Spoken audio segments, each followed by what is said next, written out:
right, 5, 4, 3, 2, and we should be live for the Steelers Depot live stream here on Monday, March 15th. Glad to be back with you guys. A lot to talk about today. Of course, the first day of legal tampering in free agency. So much to discuss in the Cam Sutton re-signing and where other Steelers players may be going or potentially returning. And already have 31 people here in the chat. So glad you guys are hanging out with Dave and I for about the next hour. Dave, how you doing? Doing good. Busy, busy, busy. Yep, very, very busy day. Just off the top here, really quickly, Dave, what are your initial thoughts on the re-signing of Cam Sutton? Look, I mean, we talked about that's probably one of the guys. I mean, it's going to be difficult if they let both those guys walk out the door, meaning Mike Hilton and Cameron Sutton. And I mean, the likelihood that Mike Hilton was going to be, definitely walking out the door was obviously high because of his market value. Cameron Sutton, if they were going to retain either of the two, he was probably going to be the guy. It's just a hard time just kind of getting his market value. Now, I wrote back right after the end of the season there when I did my restricted free agent primers and all like that. Hmm. I put down there, somewhere around $4 million a year, and it looks like that's what he's come in at, which is $4.5 million a year. We don't know the full exact breakdown, but I mean it's not hard to do the math, right? Two Right. years, 9 million. You have to figure that this team's going to want his 2021 cap charge to be 3 million or less. Once again, we don't know the full details. I would imagine it looks something like a $4 million signing bonus, a $1 million base salary, in 2021, and what would that make it? What five million in 2022 base salary.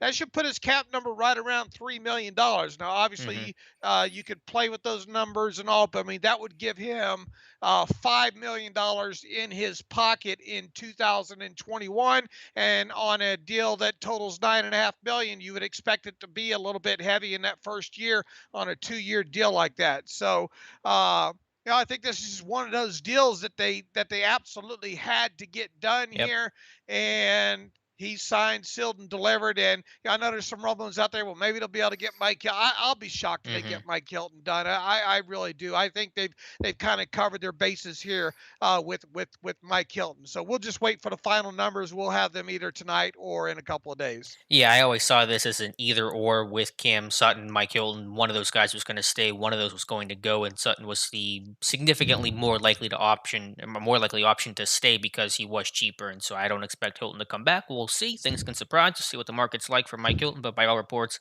the market's fairly positive for him. And you just see the deals. The guys like Ronald Darby and Mike Davis just got paid, and Hilton should do pretty well in free agency. So just a reminder, you They, they, guys. they they don't have they don't have hardly any cap space to work with. That's also I true. mean, if you figure that if the Cameron Sutton number comes in at 3 million, if you use the displacement and take 6.64 or 6.6 660,000 away from that after displacement, you get what $2.34 million in cap space. They probably used or a little less, Hmm. depending on what the split of this 2-year deal is here. But even if they use 2.34, they only had little closer to a little under 5 million going into today. So I mean that Right. leaves you around $2.5 million in salary cap space, barring, and I checked the NFLPA site this morning.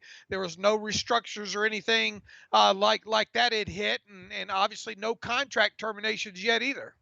Yeah, still nothing on Vince, nothing on Tuitt. We'll wait, but I'm surprised nothing has happened in either of those camps to clear additional cap space, but we'll keep an eye on it going forward. Just a reminder again, Dave and I here for about another hour or so. You can send questions in the chat. Dave and I will get to as many as possible. If you want your question to be guaranteed to be asked and answered by both of us, you can send us a super chat, and that'll get you to the front of the line and get your question guaranteed to be asked, like Mike Odessa, who asked a cap clarification question. This is in your wheelhouse, Dave. He says, I apologize if this is a dumb question, but does a team need to be cap compliant by end of every day, i.e., Steelers sign Bud and JuJu today, and that puts them way over the cap. Would the Steelers have to make cap clearing moves before they can make signings like that, or could they be over till the end of the day? How does that work? So, how does that work? Is Mike's question. Well, technically, the start of the new league year is March 17th at Hmm. 4 o'clock. So that's when you have to be under. So they could, they could obviously go over today because the start of the new league year hasn't started yet. But by the time you better get those things Hmm. process, everything that you need done, processed through the NFLPA and site and all like that, and filed to make sure that you're under the cap. So 4 o'clock Eastern time on the 17th. Why the heck they have this tampering? I've never quite It's all a little silly. I've never quite understood it, myself. I mean, heck, it's like the New Year's. Hey, it's Christmas for me. I realize the Steelers don't do anything hardly much of worth talking about this time of year. But you know me and my love of the cap and the Hmm. contracts and just seeing some of these deals come across and all. That it's Christmas to me. But the official answer to the question is the start of the new league year, which is on the 17th at 4 p.m. Eastern time. That's when all teams have to be under the cap. Got it. Yeah. Well, tomorrow we'll have to talk about it more on the Terrible Podcast, but I really want to get your reaction to some of these deals we're seeing on day one of the legal tampering period, and just get your reaction to how things are being set up contractually. John Pennington says, Dave and Alex, here is one for you guys. The Steelers draft Ian Book, quarterback from Notre Dame in the fourth round to put pressure on Rudolph and Haskins. I'm all for putting pressure on Haskins. I don't think he should be waltzing into any sort of job right now. Not a big Ian Book fan. I haven't studied him super in depth, but just watching him, watching Lee Meikenberg and just some Notre Dame on TV. I think he's a kind of a gamer winner at Notre Dame, but I don't see that translating incredibly well to the NFL. Yeah, I don't have a problem getting sixth, seventh round or undrafted or something like that. But personally, and the only reason I know a little bit about that kid is because of contextualizing all that stuff from Chase Claypool, right? Right, right. And the arm strength's not there. I don't think, and I realized he was one of the ones at the Senior Bowl, right? Hmm. As well too.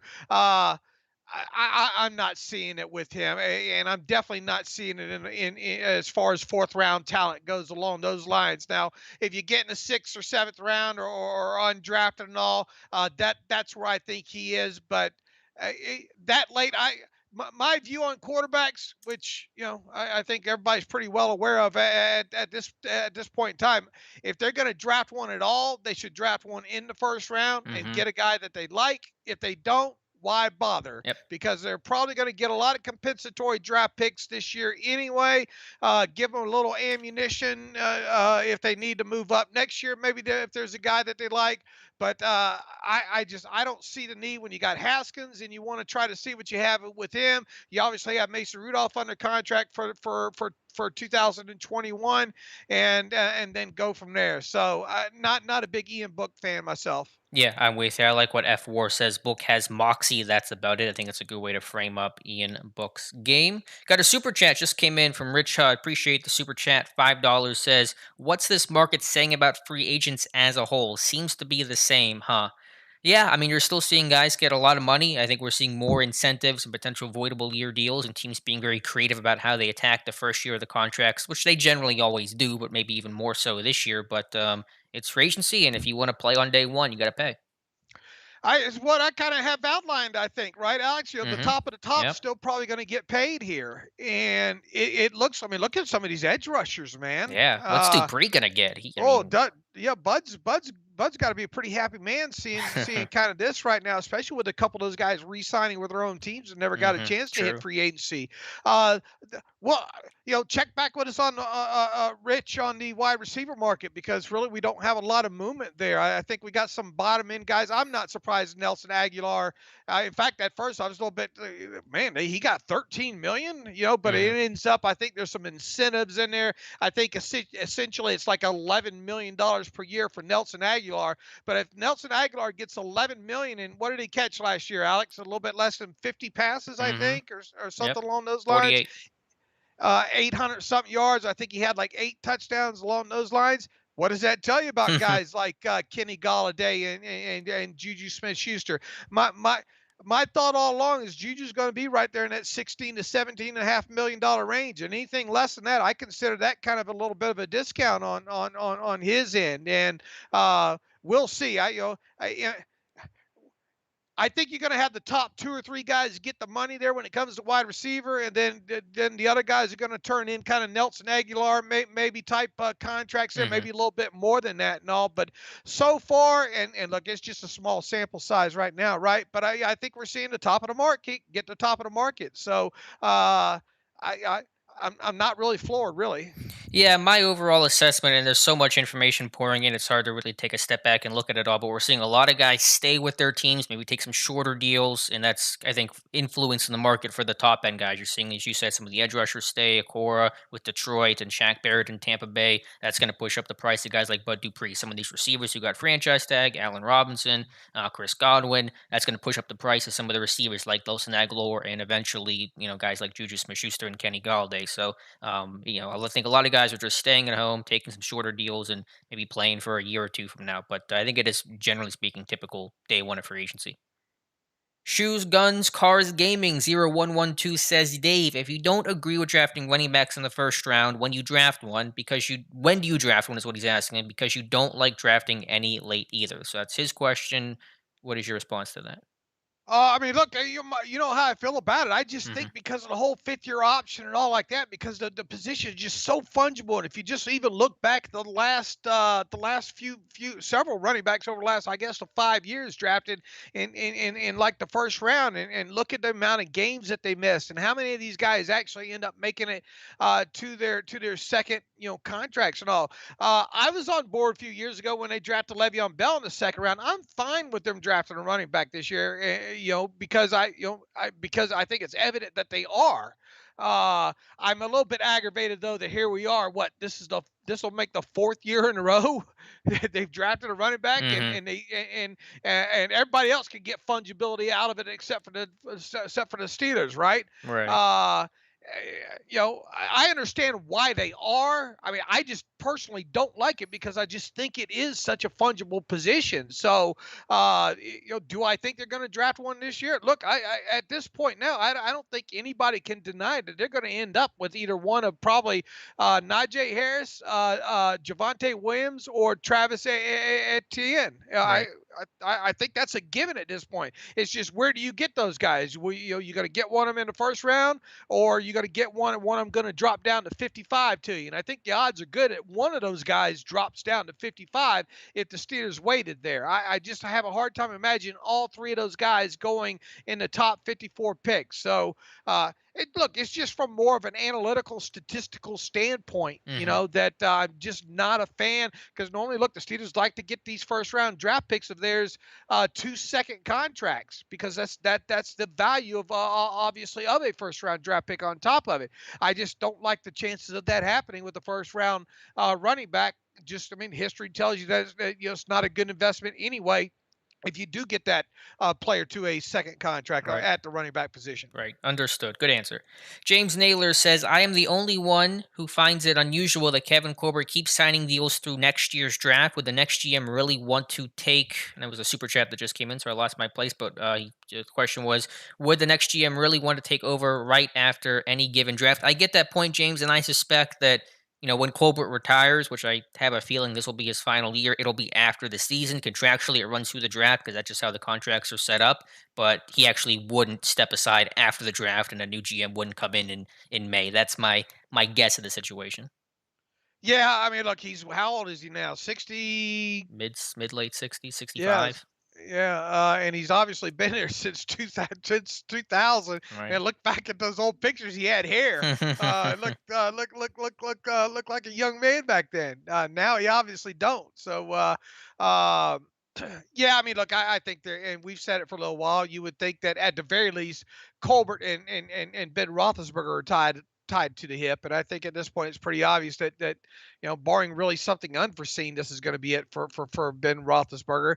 At least with the Steelers in this coming season, it would make sense that it's a jumping off point for Kevin Colbert as well too. But I mean, stranger things have happened. I mean, I think Kevin Colbert has a better chance of returning in 2022 than Ben Roethlisberger does Yeah. at this point. But it's one of those things. He's kind of said now for a couple of years now he's going to take it year for year, year by year, and Hmm. that's exactly what he's doing. Yeah, I think the reason why you see the contract through the draft because you couldn't have it up in like February or something. Because let's say you go to a Super Bowl and you do want to come back, you're not trying to negotiate your contract because you're potentially in a Super Bowl type run. So I think that's why it's set up there as the draft as the endpoint. But by no means are they beholden to that, and I don't think they would be whenever Colbert does retire. Got a really generous super chat here from Chad Weiss, longtime Depot commenter says, appreciate you guys and the whole Depot crew. We appreciate you, Chad, and you interacting with the readers and us and sharing some great draft insights. So thank you very much for that super chat.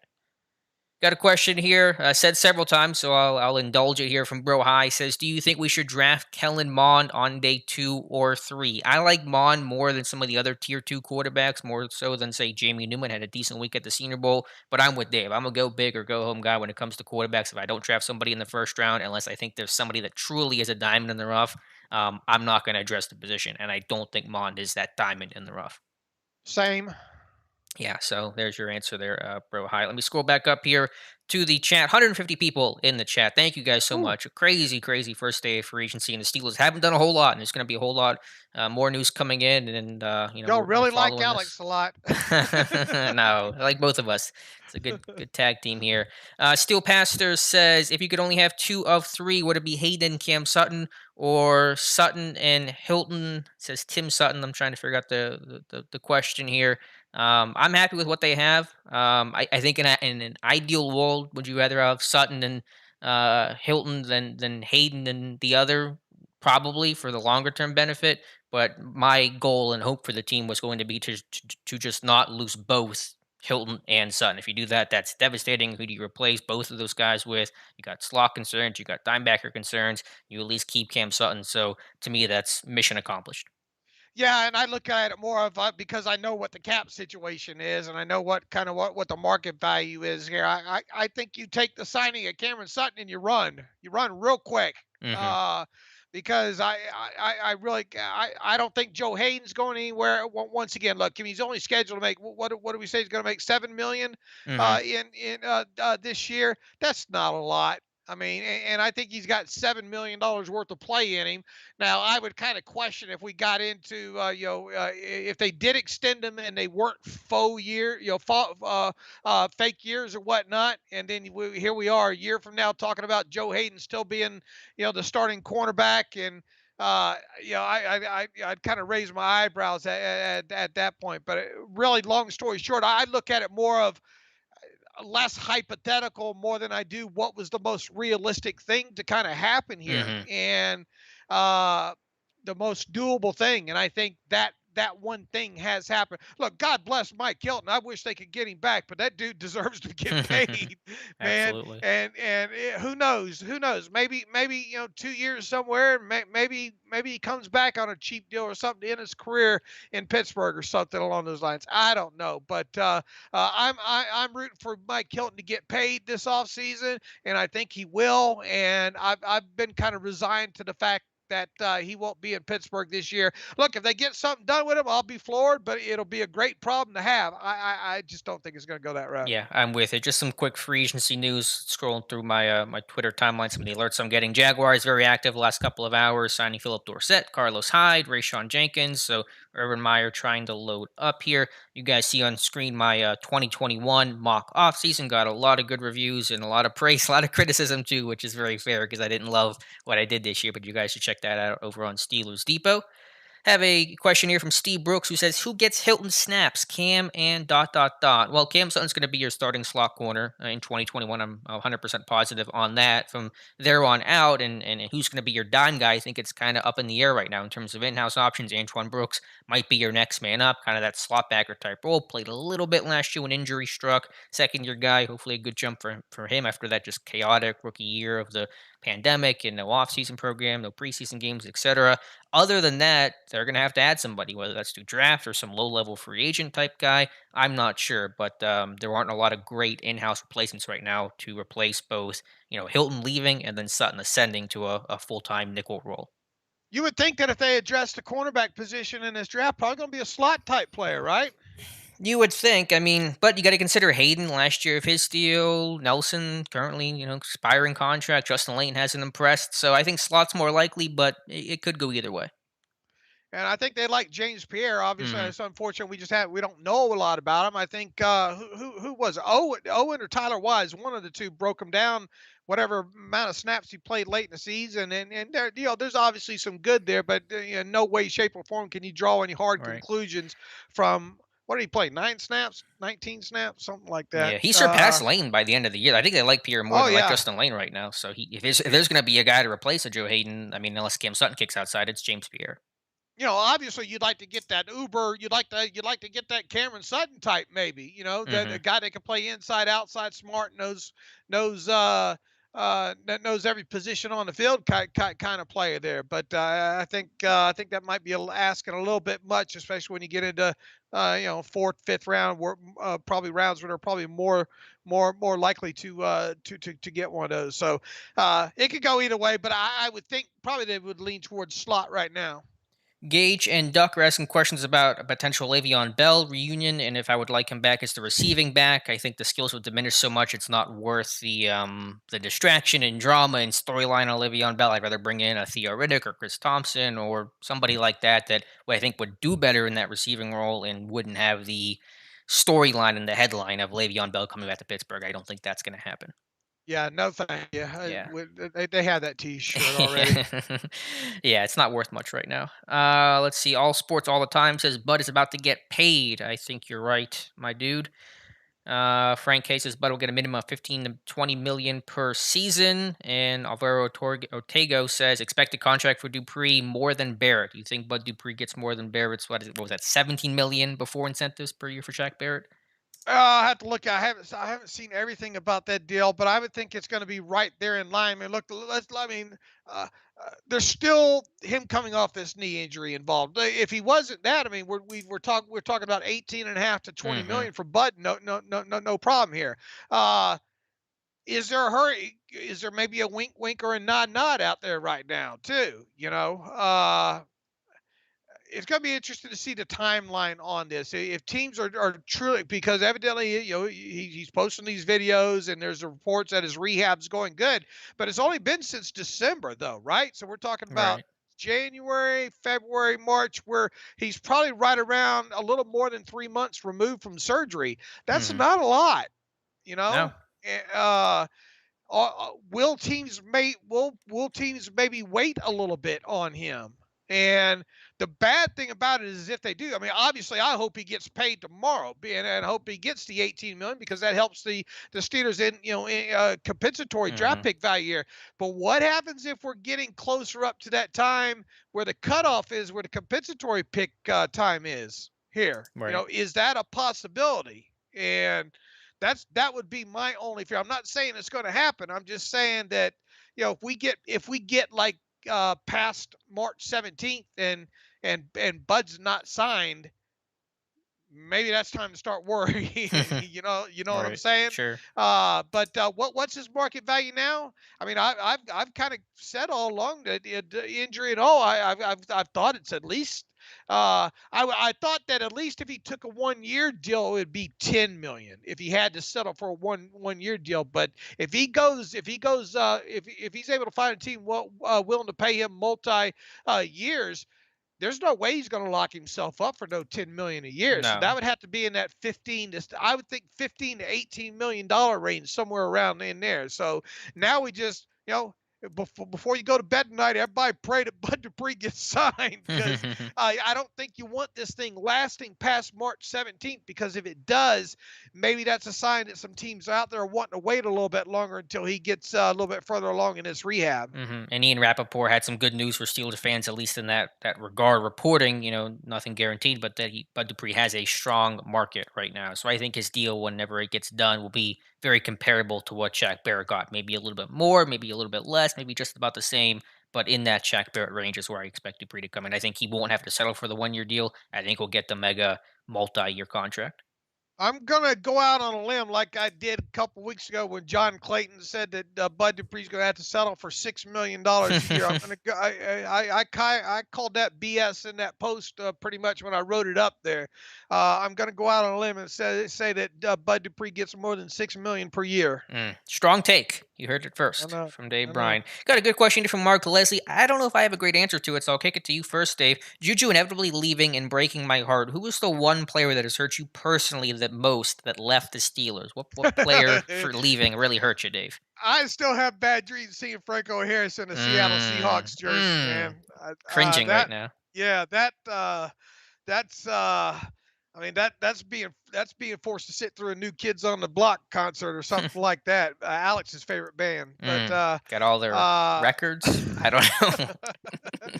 no, Franco, it drove me nuts to see kind of one of your childhood idols, stars of the set, dynasty Steelers get photographed in a hmm Seattle Seahawks jersey. So that would hurt bad.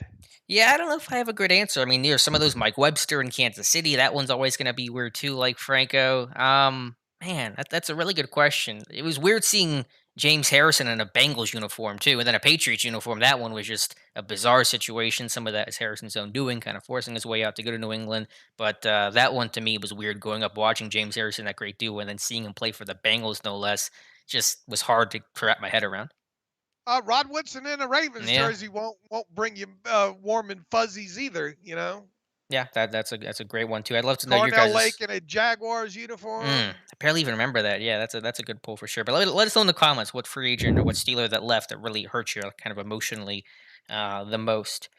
A couple more questions here. Rob Peterson, what outside free agent signings do you see the Steelers making, if any? It's not going to be too exciting, I don't think. Maybe a tight end, some sort of blocking guy, maybe an edge. Get some depth there because there is literally no backup outside linebackers on this roster right now.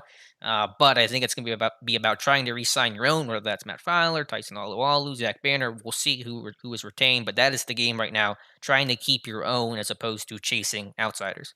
Yeah, all of you in the chat right now, you should have the champagne already uncorked. I mean, congratulations. That's Cameron Sutton. There's your free agency, I think. Look, as far as outside guys go, I mean, everybody should be used to what the MO is at this point. And you're sitting here, you enter today with a little less than $5 million in salary cap space. You just used up at the minimum probably two and a quarter of it to re-sign Sutton. I mean, unless they start freeing up some money here in the next few days, I think you're going to look at Tyson Alualu. I think you're probably going to Banner, stuff that's not going to move the needle. And as far as outside stuff goes, any Jesse James fans, because maybe he comes back on the Yep. minimum. Cheap. Learn how to spell cheap because that's what it's going to look like if it's anybody from the outside. And look, I know everybody wants another center, and maybe the center market floods a little bit more here. But even if they do go get another veteran center here, it's going to be for $1 million or less. It has to be. Yeah. I mean, they don't really have a choice. I mean, unless they want to restructure a contract or release Vince, they're really getting close to being up against the cap right now. So I'm with you. Cheap tight end. Jesse James is one of the most logical names. James O'Shaughnessy. I would love to My get. boy, my boy got signed by Detroit. Who's that? The Saints tight end that was just Oh cut. yeah, Josh Hill. Yeah, he's going up Yeah. with Dan Campbell. Yeah, that would have been a great signing as well. But I'm thinking tight end, edge, just some depth where you don't feel like. I think edge would be a great place to look for Pittsburgh because the edge class in this draft is really weak, and so I would prefer to go with a veteran option, a number 3 type guy to rotate behind Highsmith and Watt. But we'll see what happens. I'm going to throw this out there. I don't think it's going to happen, but I hmm mean, there's been, Chase Winovich, he's not doing so good with part of the Bill Belichick system over there. And then they went out and they signed another edge today. Uh, is that a guy that maybe Belichick's ready to Hmm. part ways with already? Maybe I like the idea for sure. What edge should they sign? I'm losing track of the million guys Wasn't it New England signed. Judon? Yeah, Was Matthew Judon. Yep, you're right from Baltimore. And who else do they have over there? Don't I thought they got the I thought the cupboard was pretty. It just crossed my mind Mhm. because I thought there was a story towards the end of last year too that Winovich isn't not a big fan of that Patriot way or something along those lines. Mhm. Some of you in the chat Google that tonight, the Winovich kind of story from I think late this last season. He's got 2 years in now. He's still on his rookie contract. Is that a guy maybe you could pry away from Belichick for a third, fourth round draft Yeah. pick? I don't know. Colbert gonna flip another future fifth for Chase Winovich or for another guy? We'll see. Um, got some good comments here about free agents that you miss. Someone said Le'Veon Bell. Somebody said Rod Woodson, Kevin Green, Greg Lloyd, Antoine Randall L from Frank K. That's a good one. He came back to Pittsburgh at least for one season in the end. So it's good to hear you guys' responses. 172 people in the chat. Appreciate it so much. I figured today would be pretty popular given the fervor in free agency. And just the last thought on the outside linebackers. How about a former Patriot, Derek Rivers, who was Steelers like out of Youngstown State back in what year was that? 2017, I think, and he's now a free agent or soon to be a Yeah, free agent. I liked a couple of those suggestions you had the Yeah. other day. Look, Kelvin Beachum is another guy we talked about too. What's going to happen to him? Right. I was disappointed though Vince Beagle going back to Miami on a 1 year contract, so cross him off my wish list. All right, back to your guys' questions here. Let me try to scroll up and find some new faces potentially. Let's see. And again, we are here for another half hour till 8 o'clock.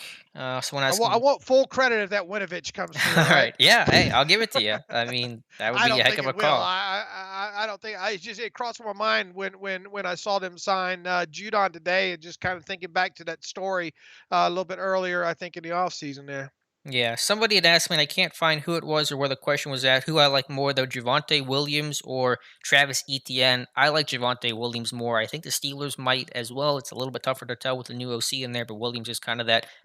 I guess ETN bulked up for his pro day, but just Williams is a bigger dude overall. I think he runs harder and tougher with more power and still has some big playability, and that's probably more of the mold Pittsburgh's looking for. But ETN may be a little bit more versatile, obviously more dynamic and better in the open field. So if they want to totally flip the script on what they're looking for at the position, a la the Anthony McFarland pick, maybe that pushes them more towards ETN. Man, I've finally gotten around to watching a lot of all three of these running backs now. Hmm. And, I started obviously Najee Harris was the one I knew the most about heading into draft season, and really a fine back. All three, it's hard to say, you'd go wrong on any one of these three, right? I mean, Javante gives you Javante and Travis Etienne are the more explosive, the more of the home going to give the ability to home run hit. But Hmm. both those guys too, and Najee on top of good contact balance, man. All three of those guys when it comes to getting gains of 10 yards or more. Now I will say this. Uh, Both Williams and NTN, at least in 2020 in their tape, had to work harder at getting their yards. Najee had a lot of, Najee obviously had the best offensive line of all those, and I think probably the North Carolina line second, and then the Clemson line third in that. Najee really didn't, I think his average on his explosive runs of more than 10 yards, I think his first touch, the first time he was touched on average on however many runs that was almost 10 yards down the field. All Mm. right. So, uh, he's obviously not as shifty. Now, if you want to get into pros and cons, Najee's obviously the oldest, right? What is he, 24 or right there, Hmm. damn at it, and all, and obviously Javante and Travis are a lot younger than him. Uh, what flavor do you like? I mean, all three of them are fine backs, but I think I'm slowly starting to see maybe why Najee's kind of slipping down a little bit. It's because just not a big creation guy, not a wiggle guy, and on. Now he can run, he'll power run, he can leap over some people, he can break tackles as the best of them. I'm not downplaying him. I'm just saying now that I've seen all three of these guys, I'm starting to realize why these three are the top of the class. And once again, I think it's going to come down to what exactly you're looking for flavor wise. And I have not looked into pass protection or anything like that. That's one thing Hmm. I got to get into. But all three of them can catch the ball as well. Right, yeah, that's a big, obviously critical component. I wasn't as big a fan of ETN. I mean, obviously there's some game breaking ability. The contact balance is excellent, but I just thought he needed some of those big runways to get going. And when he didn't have that, you really saw his skills diminish. And I don't know if he's quite as complete. A good receiver. I don't think he's quite as good as Harris. And in pass pro, there's some questions there, but I just overall thought he needed more of a runway than what Harris or Williams are going to need in the NFL.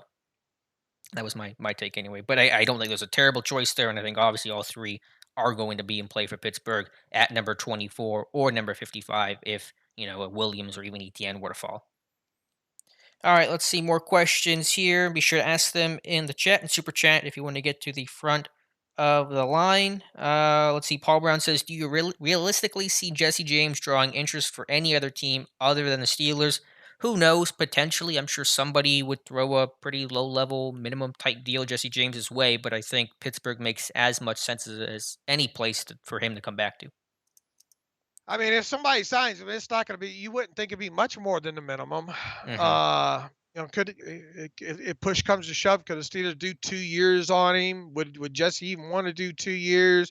I don't know. I really think someone like Jesse, who's probably around a 400 or 500 snap player, in this market right now, I think that's his market, and that's the minimum. I think you get him on a deal, just like you signed B.J. Finney, too, where you, I believe he qualifies for a qualifying contract, so that would mean uh, you could pay him also the 137 1,500 signing bonus. Give him the base salary for his years, which I believe is around 900 something thousand, and then you come away with that with the cap hit of a second year player plus a signing bonus because it's a 1 year qualifying contract.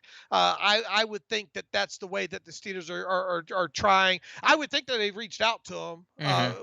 at this point, so we'll just have to wait and see here. Maybe Jesse wants to see how the market kind of settles down after March 17th here. But if they do, I won't be surprised. 1 year minimum qualifying contract. Right, and worth noting, James could sign at any time since he was released. He can sign. Doesn't have to wait till the 17th, and he will not count against the comp formula. Although I bet he probably wouldn't count even if he would have been eligible in the first place.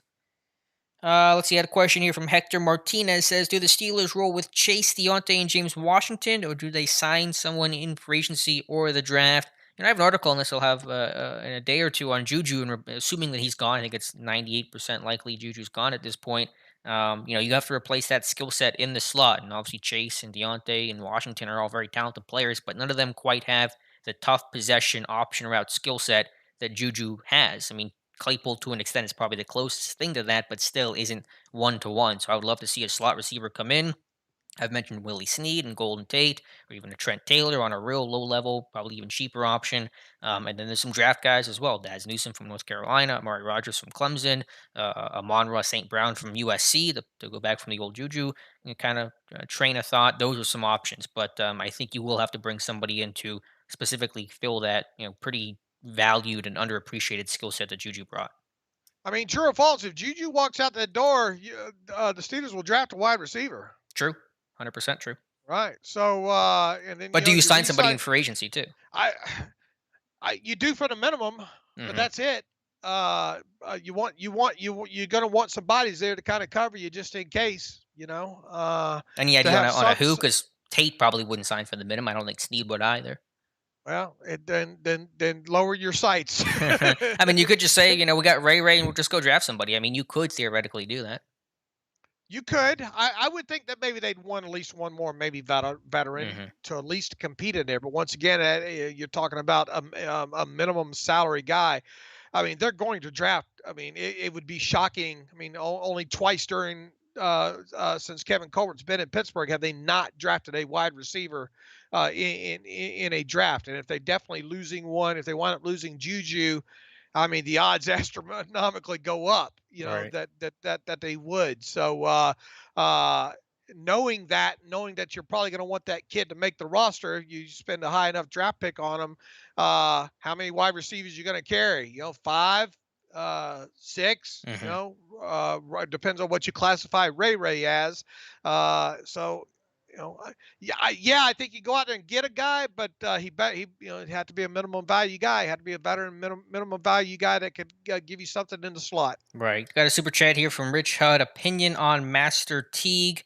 That's the running back from Ohio State. He's not in this draft, so I haven't spent much of time paying Yeah. attention to him. You want to talk about Ohio State running back? You talk about Trey Sermon, big guy, kind of the classic style of back the Steelers had been drafting: Le'Veon Bell, Benny Snell, James Conner, guys like that. That would be more in line with the older, or the previous model, the way the Steelers have been drafting running backs. So couldn't tell you much on Teague, but my focus will be on Trey Sermon. If they do miss out on the top running backs for whatever reason, if you want to look maybe third, fourth round, that's where Trey Sermon could come in.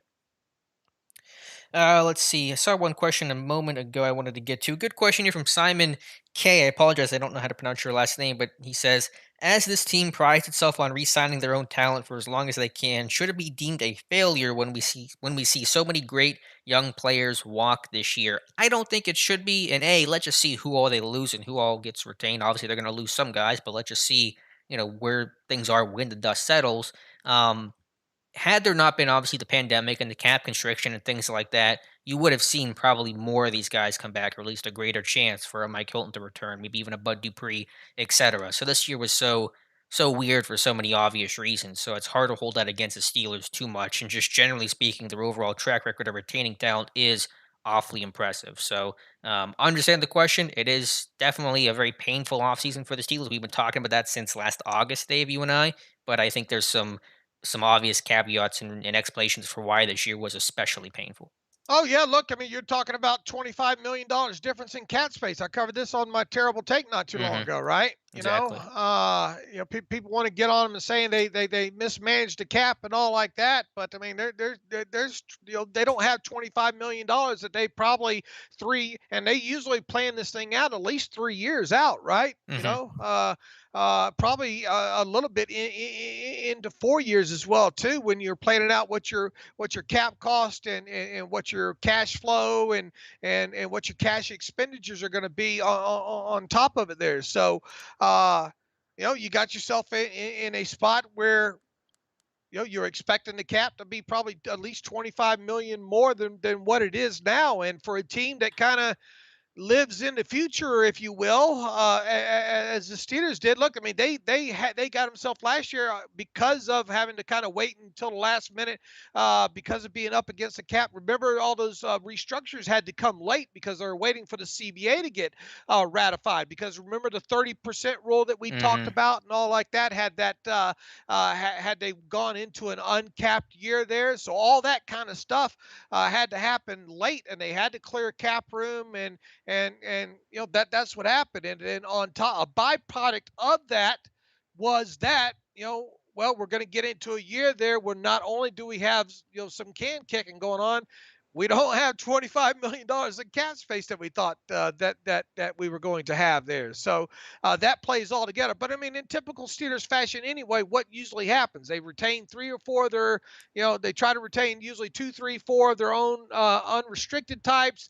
They obviously aren't going to be able to restricted tender anybody this year, but they've Hmm. already re-signed one of their restricted guys to a minimum deal or a near minimum deal in Ray McLeod.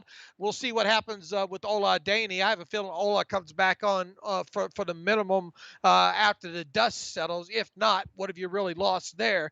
And we'll see what happens with guys like Banner and Alu and some of these other guys that they want to lose. Obviously, Hilton's a big loss. They weren't going to keep Bud healthy or what. Hmm. Even if they had the extra 25 million, were they going to tag Bud again and work out a long term deal with him? I think that's kind of doubtful, especially with T.J. Watt having being on schedule for a new deal here. So I mean, kick them if you must, but once again, the thought of not having $25 million when you thought you're going to have that to work with is a huge deal this year. Yeah, I think that's really key perspective. Speaking of edge, I have a question here from Lance Creed. What free agents could the Steelers target to backfill outside linebacker? Good question. We have our wish list here. I'll pull up for you. Although one name, as I mentioned earlier, Lance has been re-signed by the Dolphins. That's Vance Beagle to a 1-year contract. Thought he could be cheap coming off a torn Achilles, causing the miss. I think all last season. And but he is re-upping with Miami. A couple other names though to throw out. I know this will not be Dave's favorite, but Tack McKinley, the Raiders, just because the Steelers did bring him in, showed interest when he was coming out of UCLA, and then I think one that makes a lot of sense we mentioned earlier, Derek Rivers from the Rams. But yeah, right now at edge, I mean, there's nothing there, so I do think you probably bring Ola back on a 1-year deal because he is a good special teams player, and just to have some semblance of depth right now. I think you just can't go into the draft with just Alex Highsmith and T.J. Watt in a really weak edge class overall, Dave. Right. That's my mentality and take on the situation. Also, a question or a comment here from who was it? I can't find it here at the moment. Somebody was asking me, or Andres Ross says Ike Taylor thinks the Steelers will stay true to who they are and draft an edge in the first round. Would that be a shock? It would to me, unless we're talking about someone like Zaven Collins, who's kind of a Timmons, can play inside out sort of deal. But I don't think the edge class is very strong. It's not the most critical position of need. I think the focus will be on offense and specifically upgrading that run game, whether that's a running back or a center or still maybe an offensive tackle. Right. And I mean, obviously, we think they're gonna look at center, right? You covered that. hmm Yeah, the mandate is clear. The focus is clear. Support Ben. The best thing you can do to support Ben is to give him a better run game. And you had the worst running game last year. It was one of the reasons why this offense struggled and was just not sustainable. And their mandate 100% will be to fix that. Now, outside of that, defense. I mean, we'll see what kind of shape they are. I mean, you would think maybe an edge could be on the draft list, and we'll see what shakes out at inside linebacker here. Obviously, you have Devin Bush coming back, and we'll see what happens with Vince is going to be a key part in this. hmm Probably going to really influence decisions. Poor UG3 can't keep that back healthy right now. You wish you could count on something there. They obviously got Marcus Allen coming back, Robert Spillane coming back. So if Vince sticks, that obviously probably going to lessen the load quite considerably when it comes to the inside linebacker position. But if Vince goes and you're not able to re-sign a guy on the cheap like Avery Williamson or something like that, I think at some point you can see them maybe take an inside linebacker. Yeah, I think if Vince goes, they probably do draft it at some point. Now, again, maybe Zaven Collins is there at 24 and you love him so much, the grade is so high that that's the position. But I still think the focus overall, push comes to shove, will be at least the focus and the intent on upgrading the offense and that run game. Jason Williams says Willie Snead or John Brown. I would take Willie Snead. I think it's more of a need thing, and I can draft speed in the draft. But they're different types of guys. John Brown and Snead, the way they win, are two very different ways. John Brown's a speed, vertical Z type guy. Snead is a option route F slot type of guy. And plus, Brown's probably not so much quite better suited to play in the slot. Right. You Yeah. know, Yeah. he's more of a Z on the outside. Couple of cap related things. Frank V, not happy with the Steelers managing of the cap, says kicking the can down the road isn't always smart business. I think Omar Khan is overrated. That's why he hasn't become a GM. Well, from reports at least had the Texans owner not interfered, Khan would have been the GM of the Texans right now, but we'll never know exactly how true that was. And Andre says a question kind of angled towards you, Dave, says, what's a signing bonus and how does it relate to the cap? Signing bonus is just that. A bonus to sign, and how it works out cap wise. There is more along the lines of with a signing bonus, you can stretch it out, or I don't want to stretch it. You give the player the signing bonus. Generally, the payout is in the year. Now, you can work out the different payment structures of how that is actually paid, but as far as the accounting and the cap purposes go for the cap, that gets accounted and really prorated out the length of the deal up to 5 years. So if a player, say one of these players in free agency now is signing a 5-year deal, and his signing bonus is $15 million. Well, hmm you divide that 15 by 5, and 3 million goes in each year as a prorated signing bonus charge, and then that's how that gets accounted for each year in there. Obviously, if you have less years, uh, let's say you signed a guy for like in the case of Cameron Sutton, he signed for 2 years, and we think that he got a $4 million signing bonus. Well, 2 million gets accounted for this year. 2 million of that gets accounted in 2022 against the cap. Once again, the most amount of time that you can prorate that signing bonus out is for 5 years if you have that on the contract to work with. Now, if you only have a player signed to a 2-year contract, or 2 years, you can't, there's no extra years to tack that on to. So it goes by length of contract, and or five years. If you have 5 years to work with, that's the max that you can stretch or prorate out a signing bonus. Gotcha. Good information there. Trey, going back to receivers, asking, do you think Ray starts at the slot and three receiver sets, or do they move Johnson there? They won't move Johnson there. I mean, they do mix and match. They did more of that last year than any year previously. I think in terms of in-house guys, or obviously McLeod, he's a slot guy. I think Chase Claypool would play more in the slot than maybe anybody else in terms of someone moving around. But I do think you'll have to invest with the draft or a free agent to find someone that fills more of that JuJu role. But I think Ray and Chase Claypool would be two current in-house guys who would see the biggest uptick in slot snaps to replace JuJu. All right, let's see any other questions here. Mark Leslie, is there any cap on signing coaching staff? Is there a limit to the amount of coaches a team can have? I don't believe so in terms of the cap or the limit to the number of coaches. Steelers have a relatively smaller coaching staff, but it has expanded a little bit over the last couple of years. And those are basically the bulk of questions. Just to kind of touch on it here really quickly, Dave, any differing thoughts in terms of who's staying and who's going with free agents from where you were 24 hours ago? In terms of, do you think someone that you thought was going to return is going to leave, or vice versa? No, I mean the big one is obviously Juju. I Hmm. mean, and my head was telling me that he was going to go, and my gut was telling me that they were going to figure something out with him. I mean, obviously, the further you get into this thing, closer that you get to the real date here. Talking about the start of free agency here. If he's not signed, it don't look good, right? Right. And I'm guessing you probably just saw this day, but Corey Davis to the Jets, 3 years, $37.5 million, I guess 27 that's million one guaranteed. place where Juju's not going, huh? Yeah, and the Jets were rumored to have interest. I don't know how true that ever was, but if there was a team that could throw a lot of money, Juju's way, it was going to be the Jets. But it sounds like Corey Davis is going there instead. I guess theoretically the Jets could sign both. Who knows? The Patriots are signing every receiver on the market, but Corey Davis to the Jets, and that is what that's about 12 point something per year for Corey Davis. What's the number? 3 years, 37.5 million, according to Adam Schefter. So that's 12 and change per year for Corey Davis. So Aguilar gets 11, Davis gets 12 and a half, we'll call it, and Juju should come in above that. Still, I think he beats out Corey Davis and Nelson Aguilar. Yeah, at least like once again, at least we know he's not going to the Jets at this point, or we don't think we would think he would be. That obviously a lot of people were trying to peg him there. I think because of Sam Darnold and all like that. But 3 years, 30. What's 37 and a half divided by three? I don't have the calculator right. Well, I can use Here it on we my phone, I guess. go. It 12 point is something. 12 and a half. That's low. Yeah, that'd be a little bit higher for him. I thought that'd be a little bit higher for him too, but you would still think Juju's going to top that number, right? Hmm. So we'll see.